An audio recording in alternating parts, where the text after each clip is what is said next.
Hello guys, तो स्वागत है आपके अपने YouTube channel steno dictation success में। यह डिक्टेशन 90 वर्ड पर मिनट की है। डिक्टेशन शुरू होगी 3 सेकंड बाद।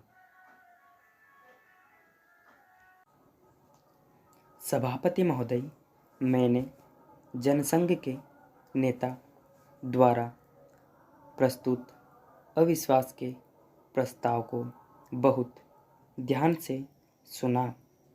उनका भाषण सुनने के बाद मुझे ऐसा प्रतीत हुआ कि उन्होंने अविश्वास के प्रस्ताव की महत्ता की और उसकी आवश्यकता को ठीक प्रकार से नहीं समझा।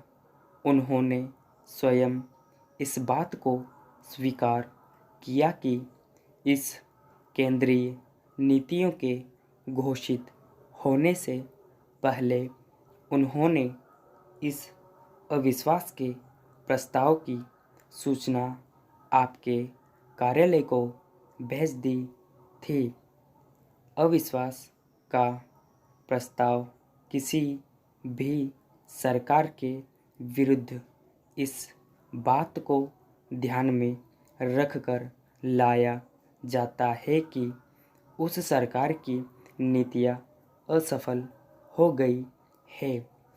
इस बात को ध्यान में रखते हुए कि चाहे कुछ राज्यों में विभिन्न विरोधी दलों को वहाँ का कार्य चलाने की जिम्मेदारी सौंपी गई है, हमारे देश की जनता ने देश का कार्य चलाने के लिए भारत का शासन कांग्रेस सरकार के ही हाथों में सौंपा है।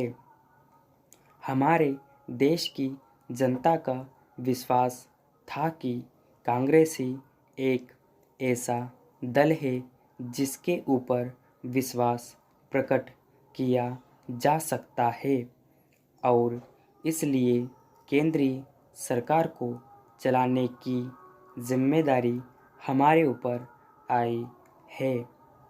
मुझे दुख है कि बिना इस बात को ध्यान में रखते हुए कि एक छोटे से मामले को लेकर राजस्थान में राष्ट्रपति का शासन लागू किया गया और विधानसभा की कार्यवाही को स्थगित कर दिया गया। अगर इसी प्रश्न के ऊपर इस सदन को विचार करना था तो अविश्वास के प्रस्ताव के अतिरिक्त भी हमारे नियमों के अंदर व्यवस्था है जिसके अनुसार हम इस सदन के अंदर इस प्रश्न पर विचार कर सकते थे, लेकिन जनसंघ के नेता ने इस बात को ध्यान में नहीं रखा। उनका आरोप है कि केंद्रीय सरकार ने राजस्थान के अंदर जिस प्रकार से हस्तक्षेप किया है वह अनुचित है और संविधान की अवहेलना की गई है। जनतांत्रिक भावनाओं का ध्यान नहीं रखा गया है। उनका यह भी कहना है कि वहाँ जो निर्दलीय सदस्य चुनकर आए थे उनको राज्यपाल ने राजनीतिक अधिकारों से वंचित रखा है और कहा है कि कांग्रेस पार्टी जो वहाँ का सबसे बड़ा दल है केवल उसी के ऊपर सरकार बनाने का अधिकार है।